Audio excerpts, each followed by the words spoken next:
اور ان سے گاؤں والوں کا قصہ بیان کرو جب ان کے پاس پیغمبر آئے، یعنی جب ہم نے ان کی طرف 2 پیغمبر بھیجے تو انہوں نے ان کو جھٹلایا، پھر ہم نے تیسرے سے تقویت دی تو انہوں نے کہا کہ ہم تمہاری طرف پیغمبر ہو کر آئے ہیں۔ وہ بولے کہ تم اور کچھ نہیں مگر ہماری طرح کے آدمی ہو، اور رحمان نے کوئی چیز بھی نازل نہیں کی، تم محض جھوٹ بولتے ہو۔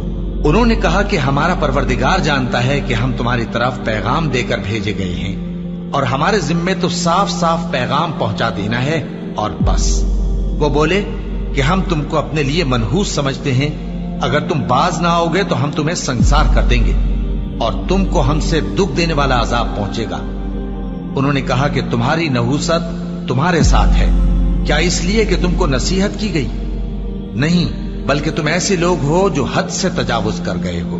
اور شہر کے پرلے کنارے سے ایک آدمی دوڑتا ہوا آیا، کہنے لگا کہ اے میری قوم، پیغمبروں کے پیچھے چلو، ایسوں کے جو تم سے صلہ نہیں مانگتے اور وہ سیدھے رستے پر ہیں۔ اور میں کیوں اس ذات کی پرستش نہ کروں جس نے مجھے پیدا کیا اور اسی کی طرف تم کو لوٹ کر جانا ہے؟ کیا میں اس کو چھوڑ کر اوروں کو معبود بناؤں کہ اگر رحمان مجھے نقصان پہنچانا چاہے تو ان کی سفارش مجھے کچھ بھی فائدہ نہ دے سکے اور نہ وہ مجھے چھڑا ہی سکیں؟ تب تو میں کھلی گمراہی میں پڑ گیا۔ میں تو تمہارے پروردگار پر ایمان لایا ہوں، سو میری بات سن رکھو۔ حکم ہوا کہ بہشت میں داخل ہو جا۔ بولا کاش میری قوم کو پتا چل جائے کہ میرے رب نے مجھے بخش دیا اور مجھے عزت والوں میں شامل کیا، اور ہم نے اس کے بعد اس کی قوم پر کوئی لشکر نہیں اتارا اور نہ ہم اتارنے والے تھے۔